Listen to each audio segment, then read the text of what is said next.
Okay, great. So welcome everyone to the past, present, and future HURREVAC session for the National Hurricane Conference. I hope you all have had a good day and we can end on a high note for the first day of the National Hurricane Conference. My name is Christina Finch. I'm the FEMA National Hurricane Program Manager. And we're going to have a panel today to talk about the evolution of our decision support platform, HURREVAC.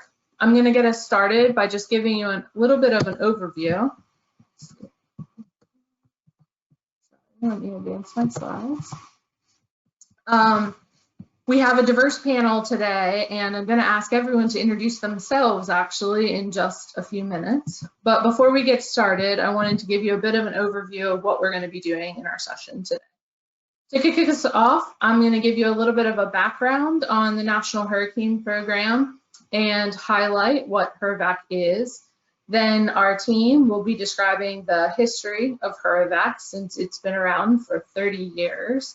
And then we're going to do panel introductions so you can meet the team of people that you're going to be listening to today. And we have a number of questions that we're going to ask our panel to address and provide some feedback on where we are currently with HURREVAC and what the future of HURREVAC looks like.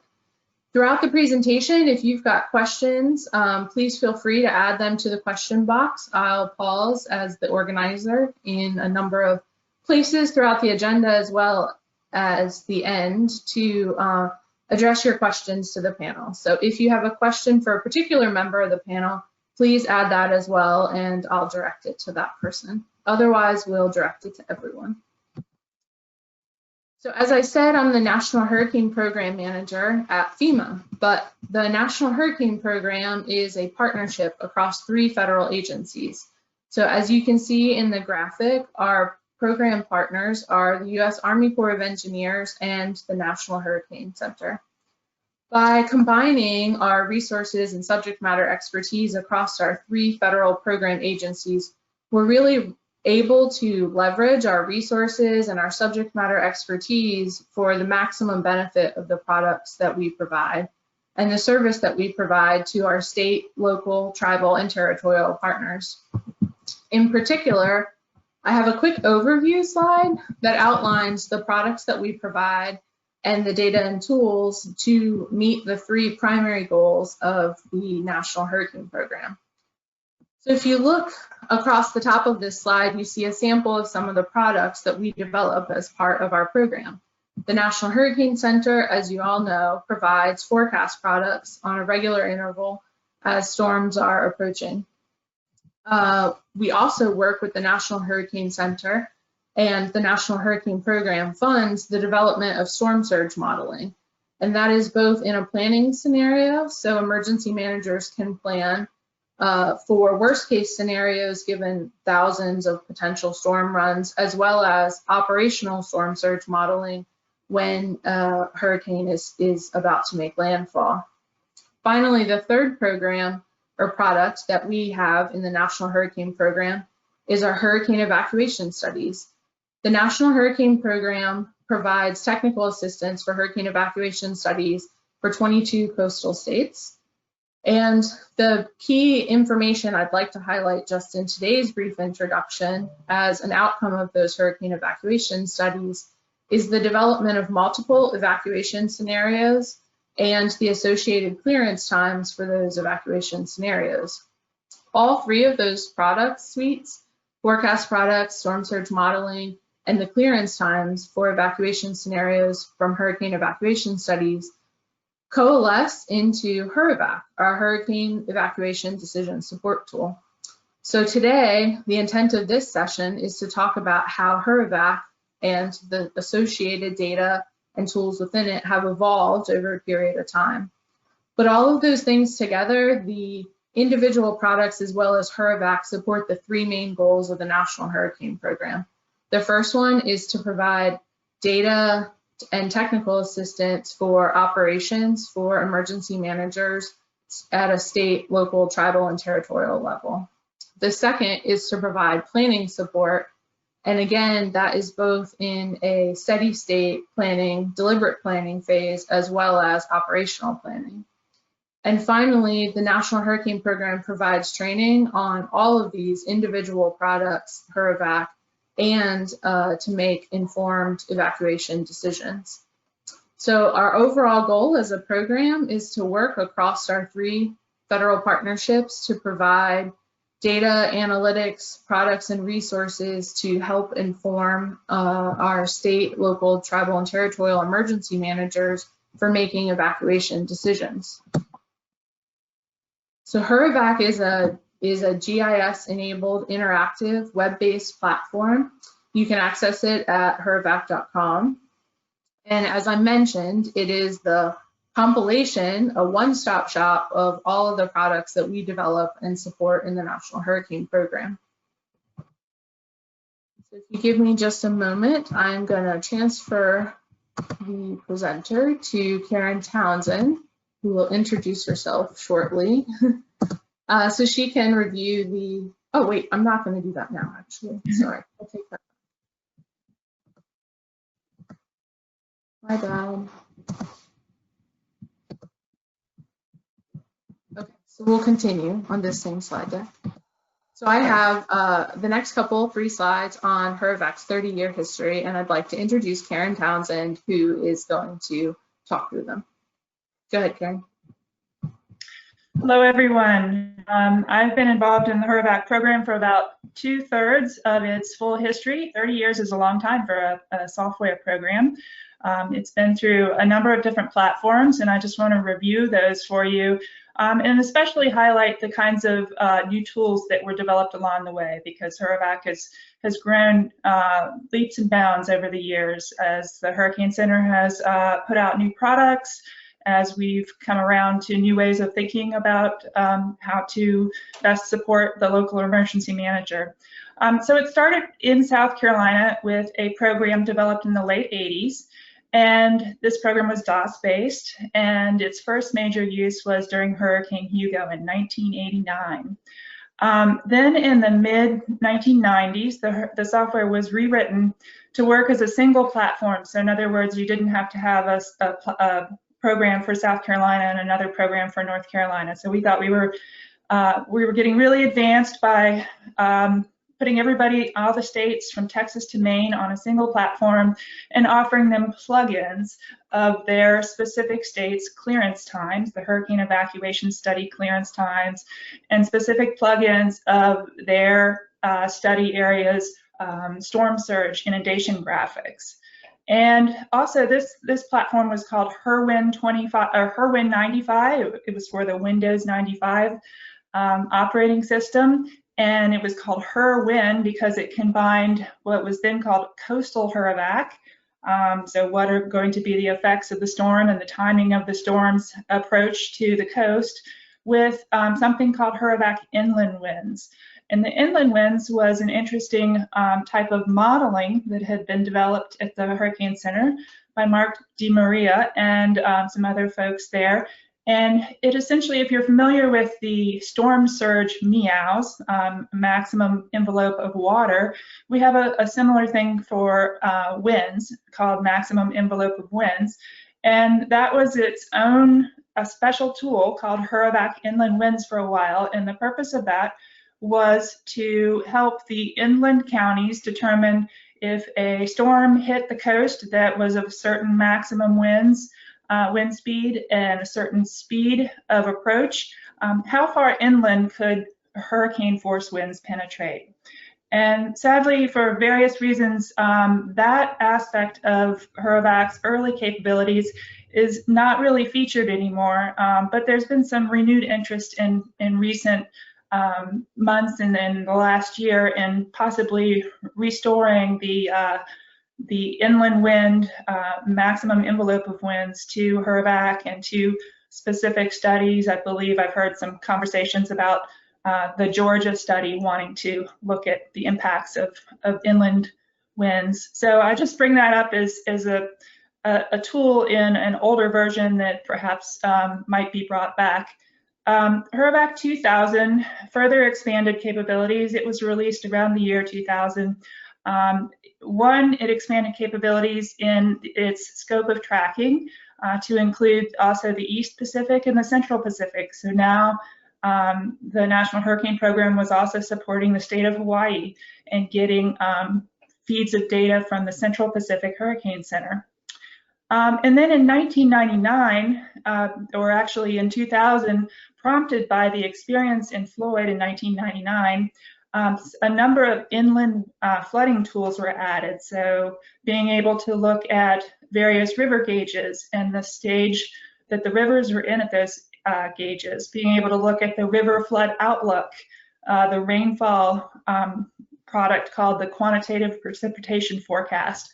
All of those things were added soon after the release of the HURREVAC 2000 platform. And then in 2001, we expanded to include the West Pacific and the North Indian Ocean. So the Northern Hemisphere was completely covered, and to do that, that required the addition of Joint Typhoon Warning Center forecasts. Those are quite different from the forecasts that are produced by the National Hurricane Center and by the Central Pacific Hurricane Center. So that was a bit of a challenge to get that added into HURREVAC. Next slide, please. So continuing on, then the HURREVAC 2010 platform was launched in 2010, and it fully replaced HURREVAC 2000 in 2012. I want to point that out because it does take a couple of years. Oftentimes there's so many functions in HURREVAC, and users need to get familiar with the new layout and the way that the tools are organized, that it takes a couple of years to transition from one platform to the next. So with the launch of the HURREVAC 2010 platform, we then had worldwide coverage. So we included the Southern Hemisphere Joint Typhoon Warning Center forecast at that point. So that would cover then the American Samoas. We also, thanks to the National Hurricane Center starting to produce GRIB2 files, we're able to begin incorporating graphical wind probabilities. Those were introduced in 2013. And then in 2019, keeping pace again with new products from the National Hurricane Center, HURREVAC began to display the time of arrival graphics. We'll talk about those a little bit more in the What's New section for 2020 as well. Storm surge operational products were added beginning in 2014 with P-surge, probabilistic surge, and then in 2017 was storm surge watches and warnings that were newly created by the National Hurricane Center were added then. So there's been many tools and new products that have been added over the years, I also want to emphasize some of the other popular tools that were introduced over the decade in which the HURREVAC 2010 platform was in place. And one of them was the exercise wizard and improved storm editing. Even in the very early HURREVAC, there was the ability to decode an advisory or to edit the data, but those tools were made much more robust and enabled a lot of people to create their own exercise storms, which was a nice feature for exercising your preparedness for a storm. Points of interest was introduced about midway through the HURREVAC 2010 platform, and that turned out to be a popular feature. Typically before points of interest were added, all of the analysis that was done in HURREVAC and the reporting was based on county-wide polygons. So when would the winds reach your county, and how intense would those winds get? Same with storm surge, or actually with the introduction of storm surge, that was where we realized we really need to be able to do point location specific analysis as well. Wind timing chart was something that was developed by predecessor to Christina. He came up with this idea for how to present winds in a way that a lot of people really liked, and we intend to put that back into the web-based platform. The storm summary was another popular tool. It just enabled you to quickly export a PDF summary of a lot of different pieces of information, including a map and advisory text and report output. And then finally, alerts and notifications were added. Over the years, there's a lot that you can do in HURREVAC 2010 with that. So next slide. And that brings us to the HURREVAC Extended, or HBX platform. That development began in 2017, and it was an effort spearheaded by the DHS Science and Technology and the Technology Modernization Project. I'm sure that Christina and Marco will be able to fill you in a whole lot more than I can on the contractor side with that. But with the move to this platform, one of the biggest benefits is that HURREVAC is now a web browser-based application, and so we use user logins to control access to the program.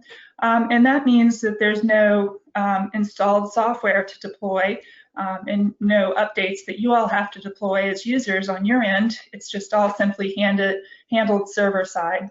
One of the key features of the new platform that is new and such an advancement and improvement is the integration of essentially all the capabilities that are in the SWASH Display program. So now you have a lot more storm surge tools than you did in desktop HURREVAC. And so with this season, HBX, which we're now simply calling HURREVAC, is the full replacement of the operational version of HURREVAC.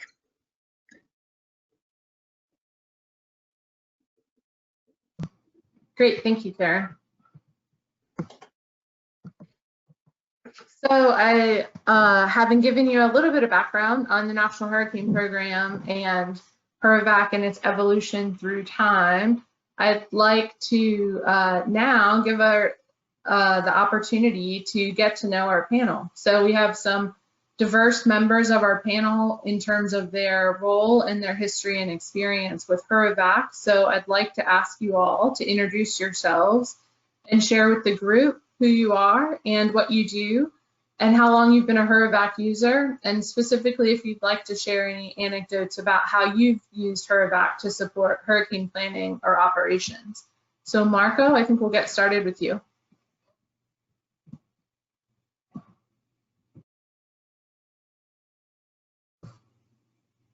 Marco, we can't hear you. Can you check your audio?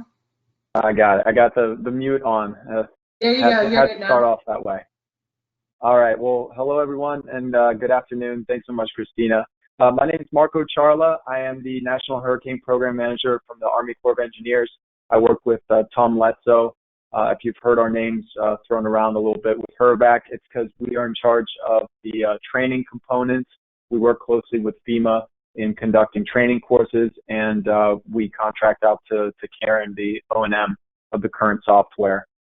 So I've been working with the program for a couple years now, and been training for since last summer, and managing the trainings throughout the nation. So we'll talk a little bit about that in a little bit. We have a few slides to talk about the training program and how we're going virtual this year. So we're trying to keep up with the times. HURREVAC's been a great program to use. I use it all the time during the hurricane season to stay aware, situational awareness, and to provide leadership situational awareness as well. Thanks, Marco. Brandon? Hey, good afternoon. My name is Brandon Blinsky. I'm in Atlanta, Georgia, FEMA Region 4. I've been a HURREVAC user now 22 years, so a little bit. I've been training with it since for about 21 years or so. So soon after, been a user at the state level and the Weather Service. Now where I am now. Besides training, I've also used it operationally. It's also my go-to tool just for other things, as Karen mentioned, river gauges and all the other great tools in there. So I use it in and out of season, exercises. Even the mapping is pretty awesome, so I use it for that. I do use it a lot for planning and operations, especially on the Hurricane Liaison team and in our operations area as the go-to tool to show people all those things all in one spot. And that's I think the cool thing is it's putting all those great tools and products together in one place. Thanks, Brandon. Chris? Hey, good morning or good afternoon, everyone. Chris Moore, FEMA Region 2 out of New York City. I've been using HURREVAC for 10 years. 6 years at the state level in Texas. Did a bunch of HURREVAC training there along the Texas coast. You know, like Brandon, I use it out of season. I've used it operationally. The first time was Hurricane Alex in 2010, which just barely missed, you know, going north of the Rio Grande. Since then, I've used it operationally for every tropical cyclone impacting an area that I've been covering. I just find the functionality within HURREVAC now compared to what it was 10 years ago, just absolutely amazing, just a tremendous leap forward. And so, you know, look forward to talking a little bit more about that later. Thanks, Chris. Paul? Hi, good afternoon. I'm Paul Morey. I'm from FEMA Region 1 in Boston, Massachusetts. I've been using HURREVAC since 2009 in various different capacities, whether it's being a trainer, providing training to our state, local, tribal, federal partners, and then using it internally for our own training exercises. That's one place that I like to use it quite a bit, and I know a lot of people do. That functionality, being able to use it for exercises to add that realism and have all those tools and graphics and features, just provides that extra realism and really helps us train for the real thing. Operationally, I've used it same as Chris and Brandon up for too many storms to count. You know, we'll talk a little bit more about it as we go into the panel. That's my experience. Thanks, Paul. Karen? Logan, Karen Townsend. I'm based here in Richmond, Virginia, and with Sea Island Software, we're a small company that handles the operations and maintenance and support of you all, the users, throughout the hurricane season. We also have been responsible for all of the development of the previous platforms up to this one. We've done some of the development of this new one, but we've mostly been tasked with the transition role of getting it into operational form and delivering it to you all each year. Thanks, Karen. So as you can see, we have a wealth of knowledge on this panel. I am still considered the newbie in this group. I joined the National Hurricane Program just in the last year and have used HURREVAC in the last couple of years. But I'm still actively learning from the people you have on this panel and from all of you on how you use HURREVAC. So you can see through the history that Karen provided that HURREVAC is continuously being updated based on feedback from our user group. HVX, as Karen mentioned, first went operational last year and will be our primary operations platform moving forward for this year. And so I kind of wanted to, through the evolution, highlight some of the things that are new in web-based HURREVAC. So I wanted to ask this group of experts what your favorite new feature is of web-based HURREVAC, or if you could choose one tool or tip or trick as an expert you would want to share with a new user based on your perspectives and experience, what would it be? So we'll continue on in a similar order. Marco, if you'd like to start us off. Well, I'll start off every day in hurricane season, and this is, if you've heard me train yet, this is how I start off every training as well. So what's the very first thing we're asking ourselves during hurricane season? Is there a storm coming? And so we have this tropical weather outlook tool. It's available for usage. It's also available on the National Hurricane Center website, but it tells you what's forecasted in the next 48 hours or 5 days for formation. And as you can see here, I highlighted a couple ways to understand the tropical weather outlook tool, also known as the TRU. So basically, in the red box, you'll see the formation chances for the next 48 hours, and there it says 80%. This is from today. Then the formation for the next 5 days, about 80%. You can look at how that the colors are for the X and the shaded area down in the legend. And then there is essentially the summary panel on the right for the different basins. So right now it looks like there's something potentially forming in the Gulf. This was what I checked today. So I'll try to make it as relevant as possible. So the Tropical Weather Outlook tool is a fantastic resource for getting that situational awareness in hurricane season.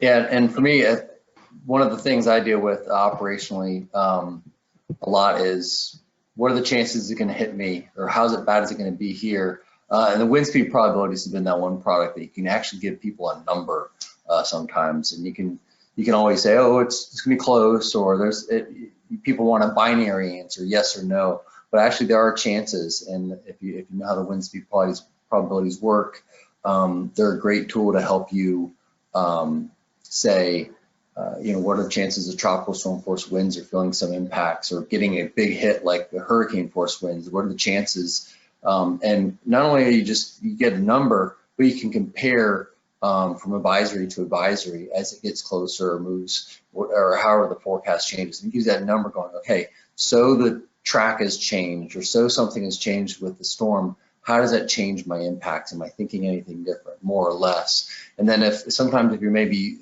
specifically looking at a specific area, you say, how am I doing to my compared to my neighbors? Am I higher or lower? So it's just one of those that just gives you a little bit of a number, and that it's updated every full advisory and helps track that. So that's a good one to, I think, always have up between the location-based or the graphic. The graphic's one of those pretty ones you can always look at. But now especially, now not only people are asking how bad is it going to get, but when's it going to get here?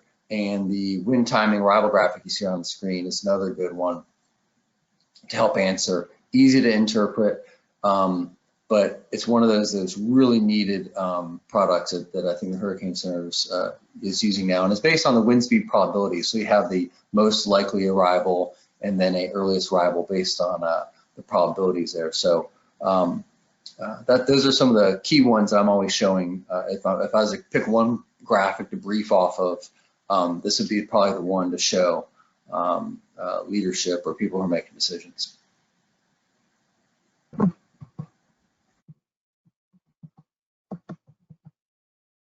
Chris?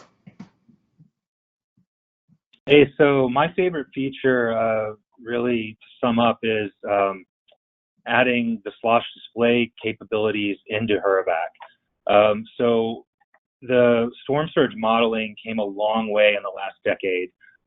This is the lower Rio Grande Valley basin. They're on the left in 2011, and on the right, what you can pull from HURREVAC in, as of 2018. So obviously, the information on the right is, much more useful, I think, than its predecessor. But now the best thing about it is just the ease of use of getting this in HURREVAC. If any of you have ever used the SWASH Display program, you have to have the secret password. Then you have to make sure that the files are saved in the right location on your computer. You have to make sure I think that it's different now. You used to have to make sure you subtracted the land, et cetera, et cetera. So now it's fully functional in HURREVAC and easy to use, which I think is probably the slickest advancement overall. So going to the next slide, as the maps are improved, as the modeling improves and they get higher resolution maps, they can upload them very quickly into HURREVAC. And so on the left, you have, the older maps at a little bit lower resolution. And the Hurricane Center's new analysis just got uploaded and was a relatively swift thing to do. Is able to be socialized now, across the spectrum of emergency management partners who need access to this information. So what this really enables us to do, you'll see if you go to the next slide, there are different impacts based upon the direction the storm is traveling. Depending on where you are, the direction of travel can have a significant impact on the inundation. And, a lot of folks know this, already.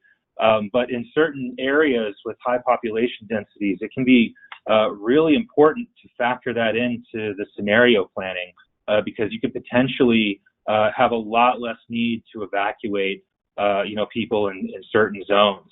And so this is just one example of the last, New York City analysis on, depending on the direction of travel, you could get significantly different heights of inundation.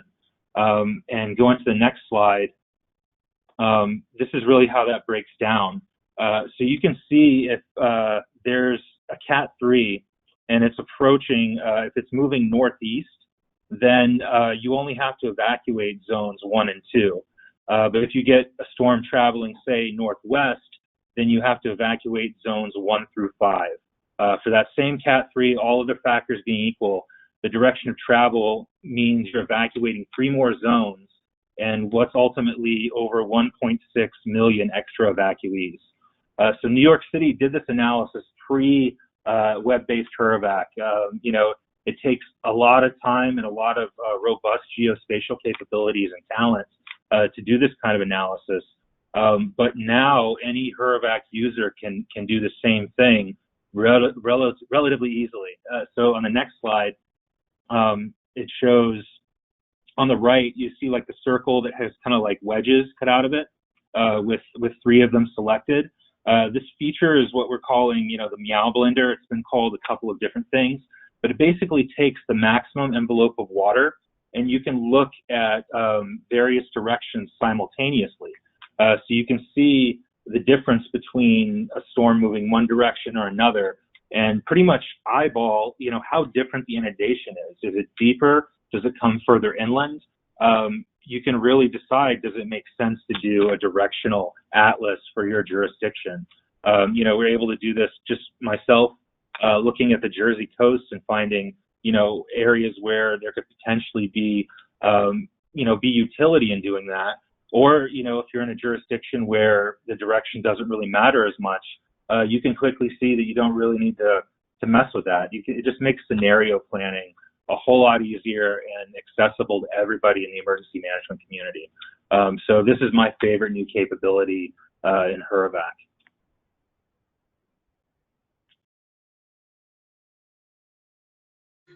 Thanks, Chris. Paul? I don't have any slides to show you.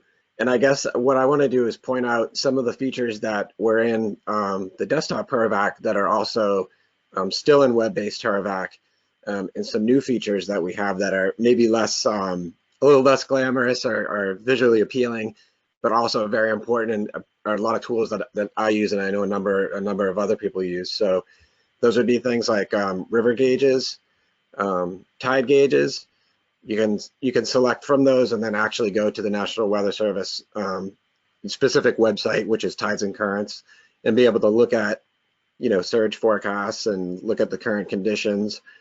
You can turn on radar, you can turn on your QPF rainfall forecasts. It gives you the ability to not only see the track, the cone of uncertainty, to be able to see the current wind field, but to actually visualize all of the other hazards as they're happening and then the forecast, so you can really kind of see, not just the picture of the forecast, but what all the current and forecast hazards are that are what ultimately are going to impact you. The other thing that I want to point out is our library. We do have a tab that you can go to, and we have the ability to house our hurricane evacuation studies for all of our coastal states there. Should you ever want to get the report, it's just most people are, they can't find that CD or that DVD or that paper guide. It's just sort of not the way we do business so much anymore. It's easy to lose those things, but now we actually have the ability in HURREVAC where you can go, you can click in there, you can look at your hurricane evacuation study report, you can look at your surge risk maps in a PDF format, but you can also go in there, as we just looked at some of the surge capability, and be able to see high resolution versions of those maps that you can interact with. So there's a number of other, too many to name, but there's a number of other features and things that you can click on and open up for situational awareness. I should also say evacuation zones. We now have each jurisdiction's evacuation zones in there, so you could feasibly go into HURREVAC, turn those on, turn on the probabilistic storm surge products, or turn on those Meows or Moms risk maps, look at those, overlay them. So there's a number of different things. There's definitely a greater ability to do analysis than there was in the desktop version. So yeah, I guess I wanted to kind of show a little excitement about some of the other features that we have in there too. So that's it for me. Thank you. Thanks, Paul. Karen? All right, I'm going to answer this question from a little bit different perspective of a developer and someone who's supporting the users. My favorite aspect of web-based HURREVAC is that it's web-based. And so that means that if we need to deploy some new features or bug fixes, we don't have to bother you, the users, in sending you an announcement that there's a new installer to download and install. And it also solves the problem of one of the most often asked questions that would come through our email support system in the later years of HURREVAC 2010, and that was, can I install this on my Mac? And the answer was unfortunately no, because it was a Windows desktop only program, and now it is platform independent, and you can put it on a Mac, you can put it on a Windows computer, on a Google Chromebook, as long as you have a browser, a fairly modern browser, not IE11, please, anything but that, basically. It works, and it works on tablets. It has not yet been optimized for mobile phone size devices, but it's possible to use it, and I've heard from some people that they find some utility in it, and perhaps when we get into what the future discussion looks like, we can talk some more about mobile possibilities. But that is my favorite aspect of web-based HURREVAC. Thank you all for sharing and highlighting some of your favorite features in web-based HURREVAC. You will learn more in today's session later about training opportunities that exist for HURREVAC, where you can learn about some of the many functions that we didn't discuss here. So if you give me just a second, we're going to be transitioning our slide deck to Karen, and she is going to be talking about some of the updates for the 2020 hurricane season. We have currently 12,000, just over 12,000 HURREVAC users registered for web-based HURREVAC. And as we get input from our user community over time, as you've seen in the evolution of HURREVAC, we continue to take user feedback and make improvements. So the team, all of which you see on this particular panel, have been working in the non-hurricane season to make updates and improvements based on feedback from last year. So Karen, if you'd like to share what we can look forward to in this season's HURREVAC.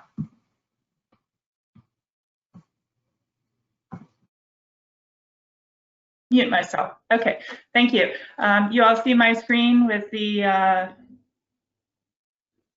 let's see, I gotta figure out how to get the webcams off. Okay, great.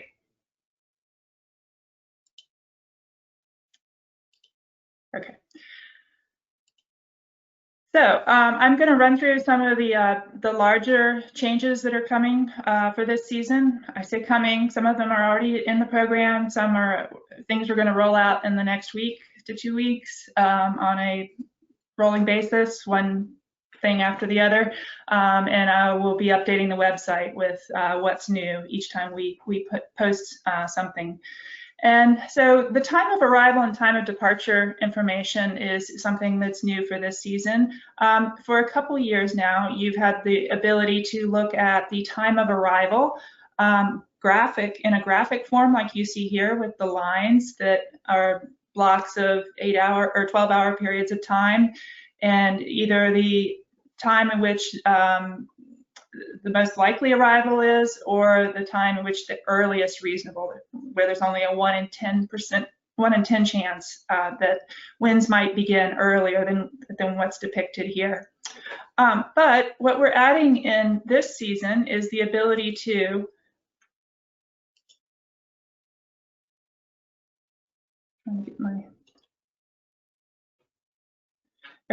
the ability to probe in between those lines that you saw and get even more detailed information, not just the time of arrival, but also the time of departure.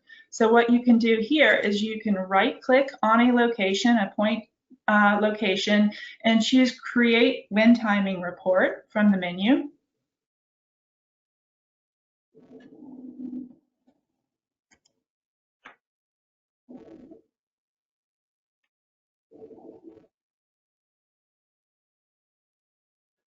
I'm wondering, Christina, am I showing the screen or are you?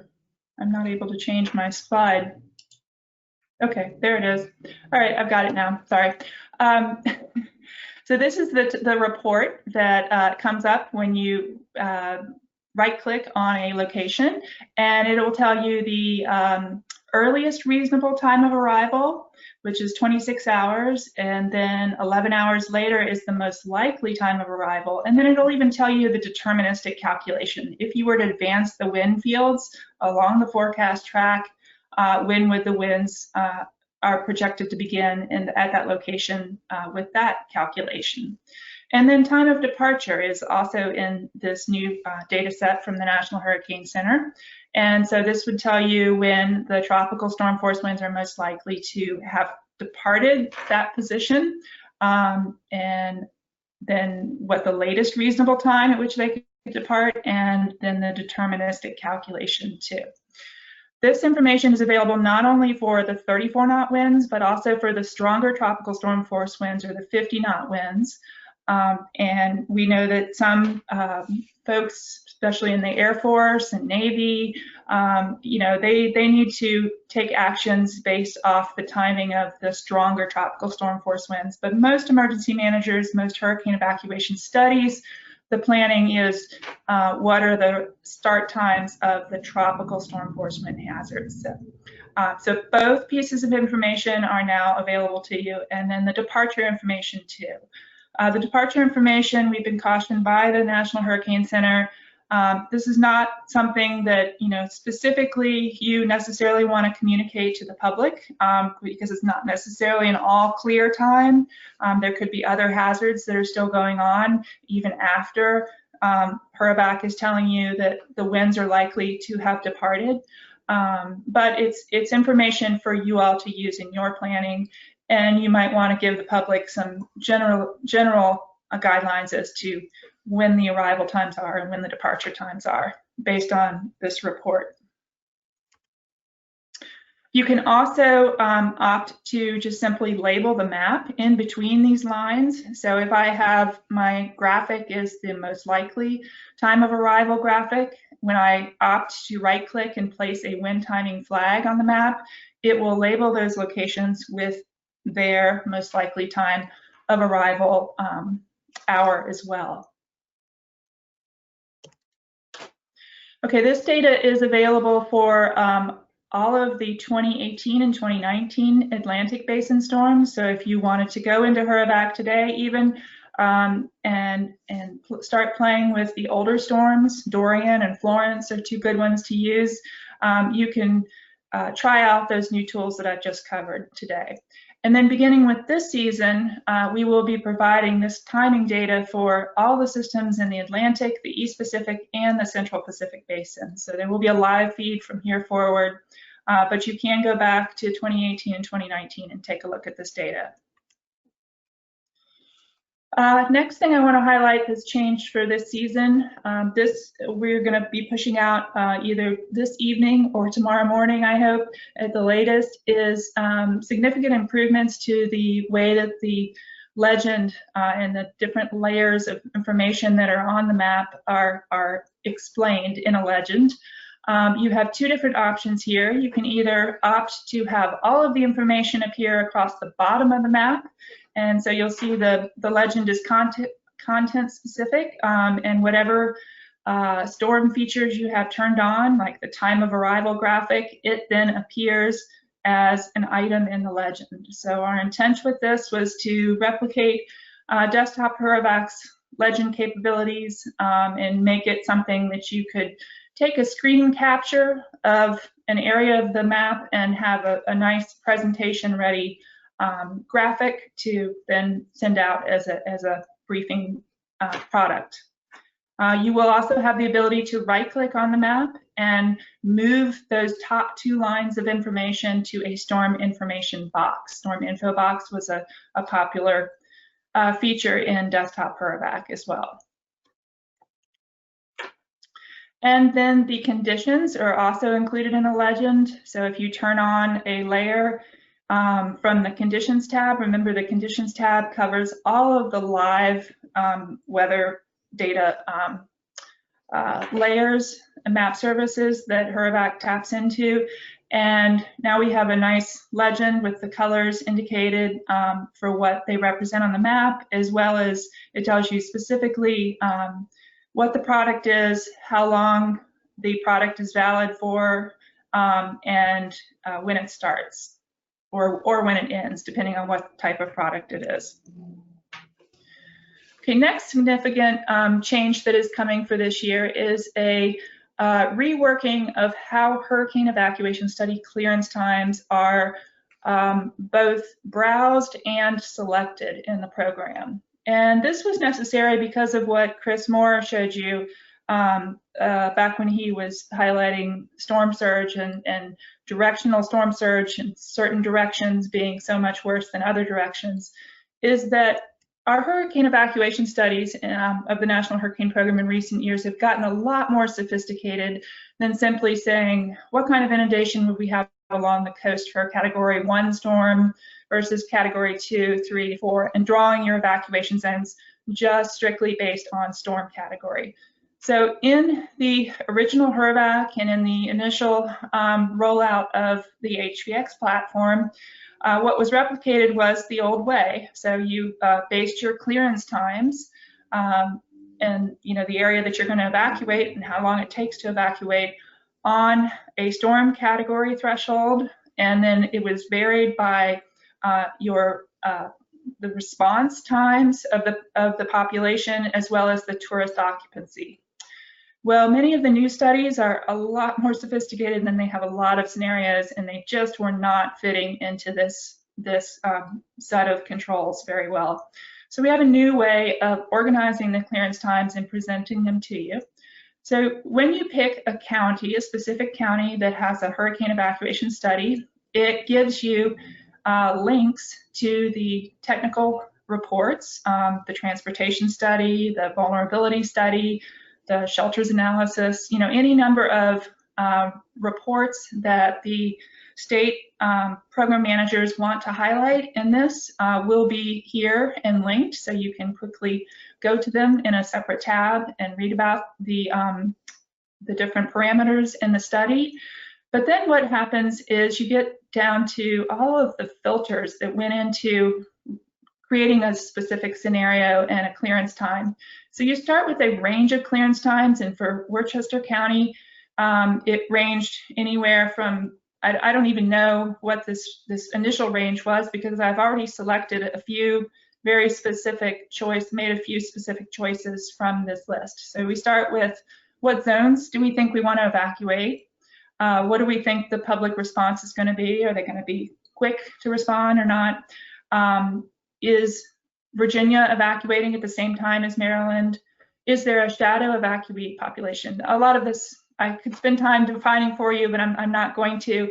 You can read it in here. We'll have training later on in this month to explain what all of these mean. But you have the ability to drill down and select a specific clearance time scenario and a specific number of hours. And then once you have drilled down through all of the filters that are in your study, you click Add Scenario, and that scenario appears down here with the number of hours that it takes. Now, some of you might have not have hurricane evacuation study data. Perhaps you're in inland county, but you still have things that you need to do in advance of a storm threatening. And so you have the ability to manually enter clearance times or manually enter any kind of other timeline action that you want to take on this second tab. So this is called the Timeline Actions tab. And you would give it an abbreviation, you would give it a longer description, you would set the number of hours that you want in that clearance time. You can define it to be before or after the event, and then you can select, is the trigger the 34 knot winds, like most hurricane evacuation studies are based off of, or is it 50 knot winds, or is it maybe even the closest approach of the eye of the storm? When's the storm going to be closest to you? So once you create a timeline action, you can add it to the list down at the bottom. So I've saved a couple here as examples. And then the third new functionality that's coming for this year is the ability to display those clearance times that I've just saved or showed you how you can save from the first two tabs, the evacuation scenarios tab and the timeline actions tab. You can show them on the map as sort of visual depictions of where the storm would be at the time you would need to be taking this action, either starting the evacuation from a hurricane evacuation study clearance time or initiating that special population evacuation that I had added under timeline actions. So when I have these three specific clearance times selected and I turn on the display on map button, then you'll see you have these timing arcs that get drawn on the map. And the timing arcs are a combination of the number of hours in that clearance time multiplied by the average forward speed of the storm from the initial position to its closest point of approach. So this is a visual depiction of, we would want to start this 41-hour clearance time required evacuation when the tropical storm force winds would touch this ring, roughly. It's one way of visually depicting emergency actions that and when they need to be taken.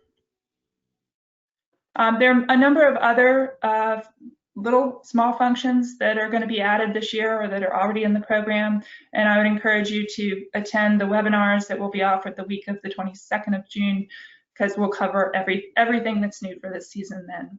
All right, so I'll hand it back over to you, Christina. Okay. Karen, can you confirm that my slides are showing correctly now? Yes, For they someone are. on the panel? Yep, great. Okay, thank you. Thank you, Karen, for the updates for this season and everyone who has worked to make that happen in the last couple of months. And also, I would just say thank you to all the users as we've transitioned and continued to build out HVX and transition from desktop to web-based. Your feedback as we've added new features and functionality has been invaluable, and I'd encourage you to continue sharing your progress with web-based HURREVAC with your regional hurricane program managers and even the support line. Karen's and her team are the face behind the support at HURREVAC email. So feel free to continue to send us feedback. It helps us prioritize what the needed features are as we're moving forward. So we've kind of discussed a little bit about our transition over the last couple years to web-based HURREVAC and the new features that have been built in through that transition and coming up for this 2020 season. So I'd like to transition to where we see HURREVAC in the future, thinking about growth and opportunity over the next 5 to 10 years for where we'll continue to go with web-based HURREVAC. So I'm going to ask our panel to address a couple questions, pick and choose as you please, but what challenges do you see for HURREVAC moving forward? What opportunities do you see for growth or further development? Or if you could have one tool or capability added to HURREVAC, what would it be and why? So let's see, let's start off with Marco.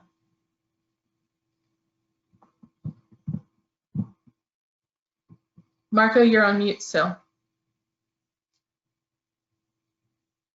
I'm letting this proper etiquette just bite me here. All right, so I think that's going web-based, as Karen already mentioned a few times, has definitely brought a lot of benefits. One being something that Paul talked about, having access to different online databases through the click of a button. And then Karen mentioned the different updates that can be provided. And storm products are almost living data where they constantly get updated as improvements happen. So that's an awesome feature.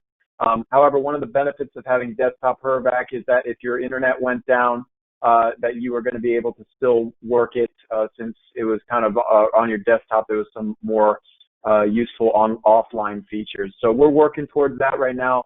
The program does some caching of information as if for whatever reason you lose service in the middle of a session. But we are working to improve that function so that you'll have more capability if for whatever reason the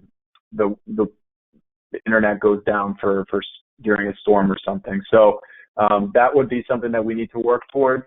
But again, I think all the newest features that are provided through going web-based are fantastic. Thanks, Marco. Brandon? Yeah, challenges, we'll start there. It's so widely used, as you mentioned, 12,000 users, and it's a very diverse group. So a lot of people have very specific needs, and I think it's trying to rein that in and not get it too spread too thin and getting it too complicated. I could, not that the old HURREVAC was that way, but people are using it, and that's great. So that could be a challenge, try to keep up with all the needs of folks out there.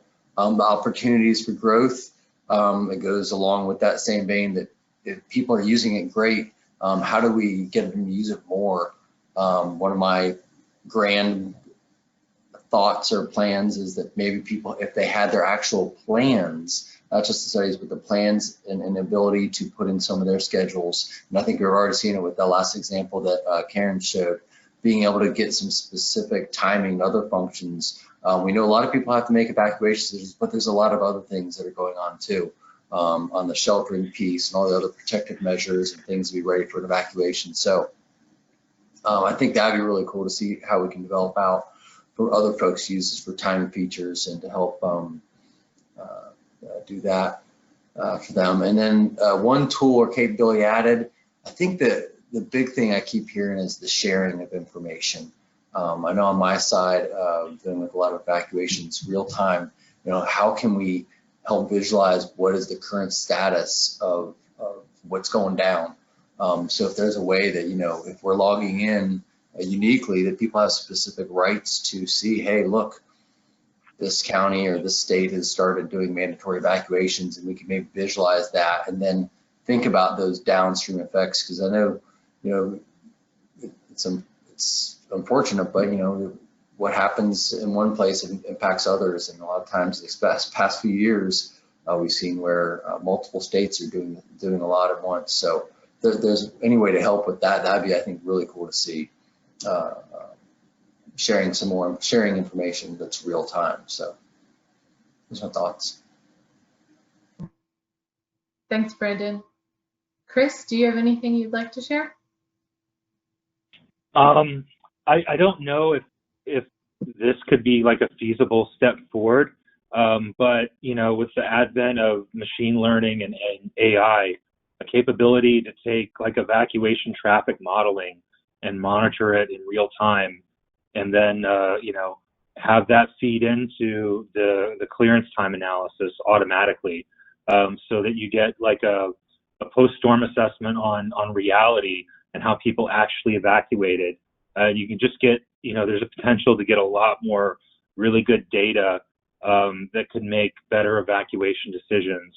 But I think that the process for incorporating something like Route PM into HURREVAC would be a very complex one, given, you want to have a global user interface that would not cause more confusion, so it could be user-friendly enough so that the emergency managers would be getting the correct information that they were looking for. I think that's a really kind of pie-in-the-sky goal, But I think it's, you know, for me, in an ideal world of better hurricane evacuations, I think that that capability could be beneficial. But I love where HURREVAC is now, to be honest. You know, I'm a big fan of all the recent innovations, and it seems like the user community coming up with new functionality that just gets added continually.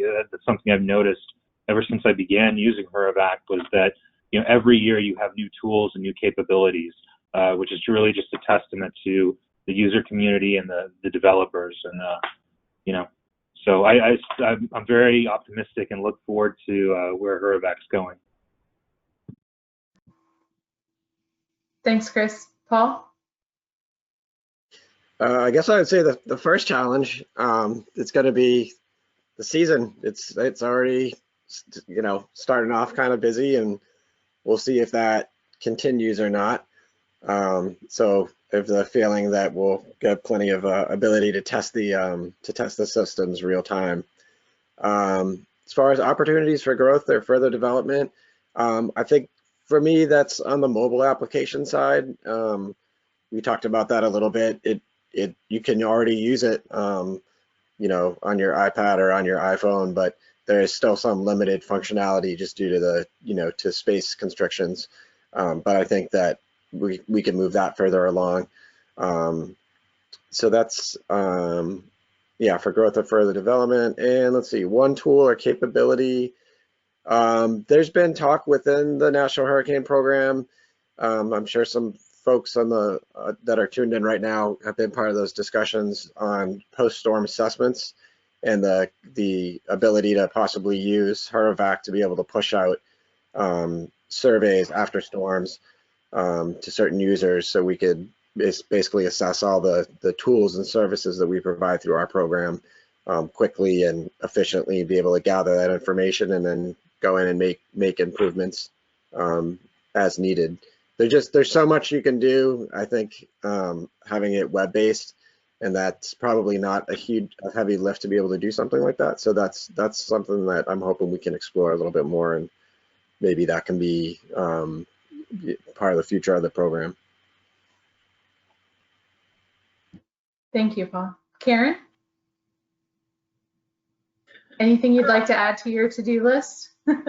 Well, I was going to say prioritizing the to-do list is my challenge. You know, we have a set budget and number of developers, and if we get a busy season, we get less done in terms of new development work. Slower seasons, we get more done. And so prioritizing, you know, the most often requested missing functionality versus what's going to be easy and quick to implement, so that we can go ahead and take care of it now and check it off the list. So I could run through a million different little items, and those of you who have been emailing us or calling us over the years and requesting this and that, we definitely hear you, and we are constantly reevaluating that list and trying to do as much as we can with the resources we have. As far as an area of the program where I think we could make a big impact without too terribly much development effort, at least, is to further build out the training, the in-program training. There's just a couple of modules right now, an introduction to the program, a tropical weather outlook tutorial, and an early storm awareness tutorial. But there's so much more that can be done with that training module that's really pretty cool. And so I'm hoping that maybe we will get it to the point where even you all, as the state and the local emergency managers who are sort of experts at HURREVAC, can develop your own training module within the program and then share it with the rest of your agency, and do very, very specific trainings and tests of your decisions that you make using the tool. Thank you, everyone. So we've got a few questions in the chat window, so I'm gonna pose them to the panel. I think, Karen, the first one is regarding the timing arc graphic. And the question says, is the timing arc graphic based on the deterministic storm track? It is based on the how fast the storm is moving along its deterministic storm track. So it takes from the initial position of the advisory to the closest point of approach, what's the average forward speed of the storm? And it uses that as its multiplier to determine the radius of the arc. We will be adding into the interface that I showed you the ability to override that assumption of forward speed. So if you think you want to test a scenario where the storm might speed up and consequently the arc would be larger and you would need to start your action sooner, you'll be able to do that. Great, thank you. I can answer one of the questions, which is desktop HURREVAC now officially unsupported? Yes, as of the 2020 hurricane season, we're officially moving to web-based HURREVAC. So while desktop HURREVAC will still exist, there'll be no more new updates, and we're not funding operations and maintenance for desktop HURREVAC. Karen, would you have anything to add to that? Yeah, I'll just add some reassurance for those of you who might have a special tool that you use in desktop that we don't yet have in the new platform. A couple come to mind. One is the ability to export GIS shapefiles of certain layers. We know that coverage is needed for Joint Typhoon Warning Center forecasts, and we know that it's needed for people who really want to get the deterministic wind swath out of the program. So until we have a chance to do the development work that's needed to get it into the new platform, you will still be able to access the very basic tracking data for each storm and each advisory of the storm in desktop HURREVAC. So if you have desktop HURREVAC on your computer, you can expect that it'll still go blip, blip, blip and give you the new advisory data. Thank you, Karen. We have another question, but it looks like that user may have left. I'll pose it to see, but I'm not quite certain about it. It says, can you embed HURREVAC webpage in a dashboard? We can't embed the tool within a dashboard. I think you could link it within a dashboard, but the data would not be available in a dashboard, I believe. Are there any other perspectives on the panel on that question? That's a great question. Yeah. So I don't know exactly what details we wanted to add to a dashboard, but I think it's a conversation we could continue. Okay, so I will say if anybody else has any questions, please feel free to add them into the questions chat box as we go. We'll have some time again at the end for questions. Also, I know Karen said as we receive feedback to the support page, but particularly as web-based is going to be our primary delivery for HURREVAC this year. When you have feedback as you go, please reach out and let us know what's working or what isn't, and what you would like for the future of HURREVAC. It does impact our decisions and how we prioritize what our users need for development.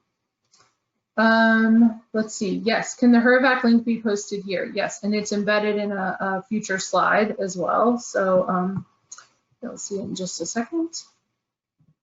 Okay, so moving on to our next topic, we wanted to be able to have a discussion about where you can get more information on HURREVAC.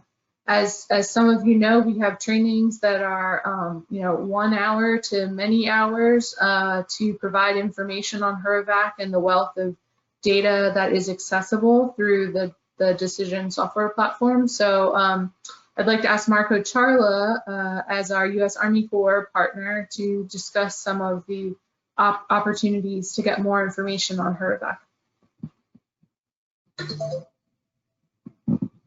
Thanks again, Christina. Yeah, so Christina just touched on it, but the program, one of the technical assistance that we provide is training of our products, and so that's better understanding the HES products, the forecast products, the surge products, and of course HURREVAC. So that's what we're talking about today. Historically, we've done HURREVAC trainings, every year, obviously in person though, and we would have a trainer and usually Karen and a FEMA person or an Army Corps person. I didn't mention earlier that we have 13 different district study leaders throughout the nation from the Army Corps of Engineers. So some trainers are provided as well. And again, the purpose of the HURREVAC training course could be a 1-hour course, could be a 3-hour course, could be even longer, is to provide HURREVAC training to the government emergency managers and prepare them for the 2020 season this year. But last year we did 39 trainings throughout the country. And Christina mentioned it earlier, we now have 12,000 plus registered users with a goal of over 25,000. We hope that every single one of those users has the ability to access training. So how do we get there? Next slide, please.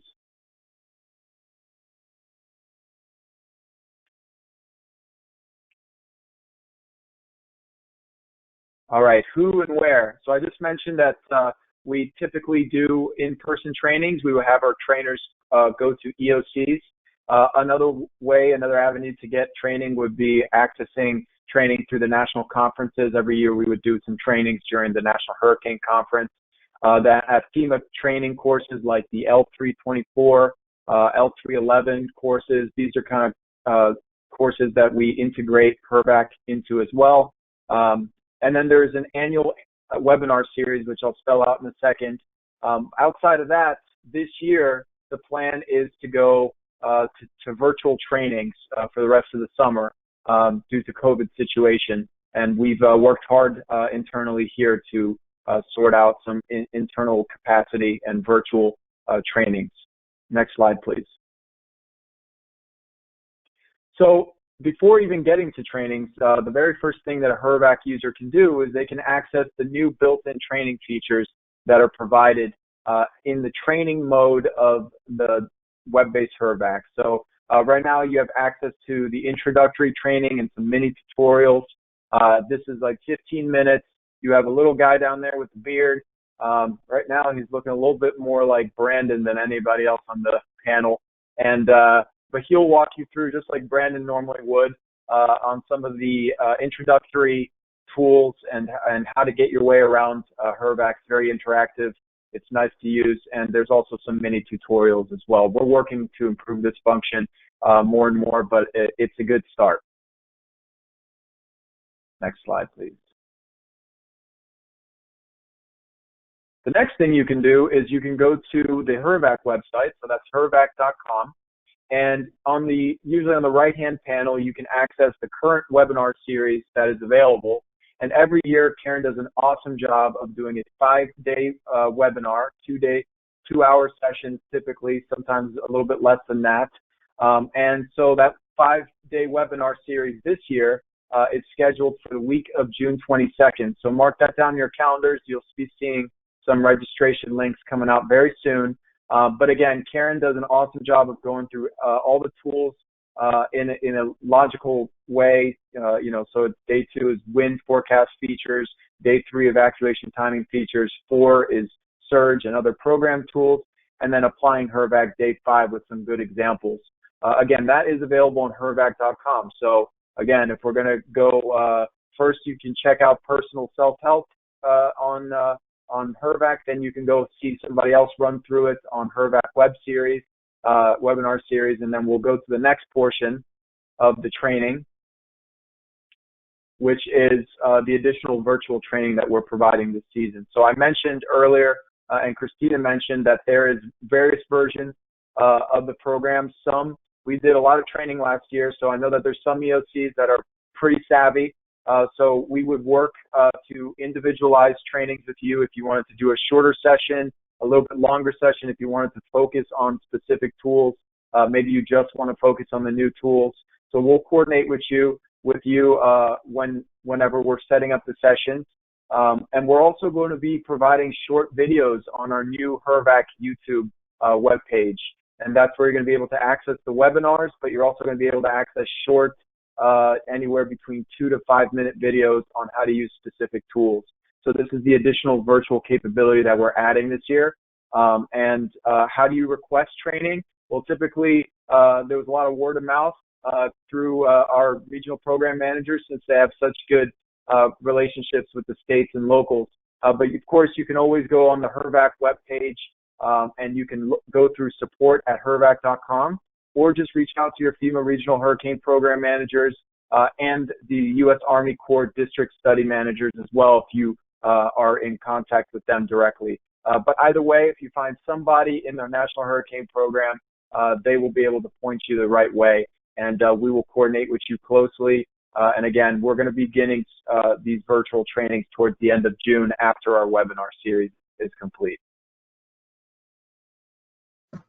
Thank you. Thanks, Marco. I would just add that you can also coordinate with your state hurricane program managers to elevate requests to the regional program managers on needs within your states as another outlet to talk about how the National Hurricane Program coordinates with our state partners and what training options are available within your areas.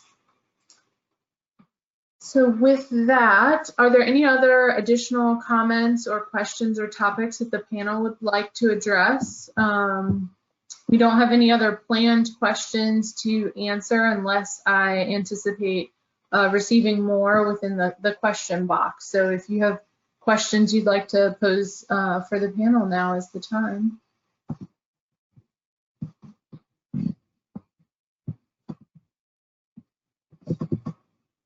Karen, we have a technical data question on JSON files within the HURREVAC desktop. So the question is, how many more storm seasons or years do you anticipate the current HURREVAC desktop to be available and working, in particular the storm files that are used by HAZUS? I can promise you through the end of this year. I don't know what the future holds after that. I know that the HAZUS developers are working on porting their system over to ingest the new format of the data, which frankly is so much easier to read if you're a technical person. The JSON file is great relative to the very cryptic storm file format that was proprietary and goes all the way back to the DOS-based HURREVAC. So I can't say. I would think maybe one more year after this one, but for sure this year.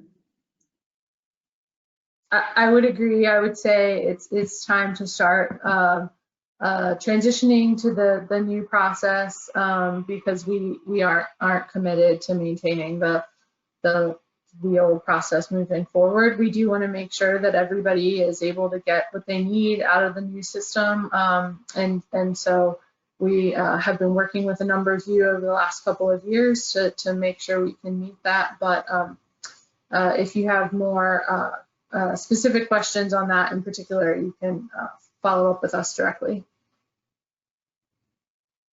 Okay, so the next question is this system available for K through 12 and higher education? HURREVAC is free for users, but it's targeted to emergency management officials to support evacuation decisions and needs. I think there could be potential to leverage some of the data and information that we have in HURREVAC for K through 12 and education opportunities, but we would also want to take advantage of the resources FEMA has on ready.gov and other platforms that are specifically targeted for education and outreach efforts.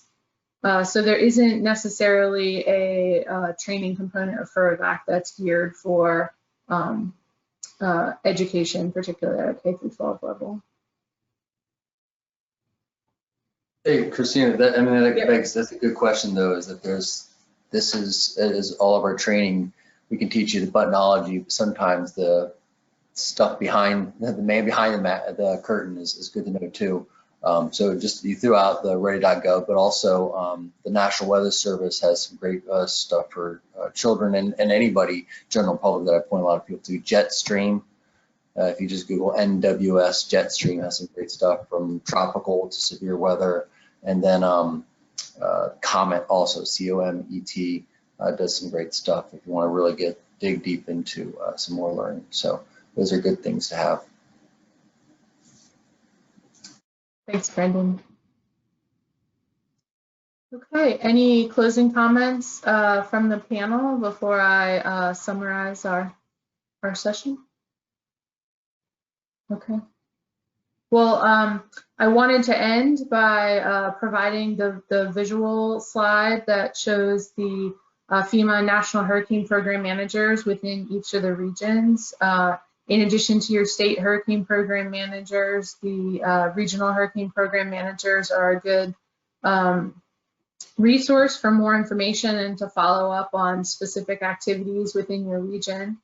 On behalf of everybody on the panel, I'd like to thank you all for participating today and providing your questions and providing your feedback on HURREVAC as we as a program collectively continue to improve the program to make it the most useful for our state and local emergency managers. So with that, I will end our session, but as I said, feel free to contact us, and we look forward to working with you this hurricane season.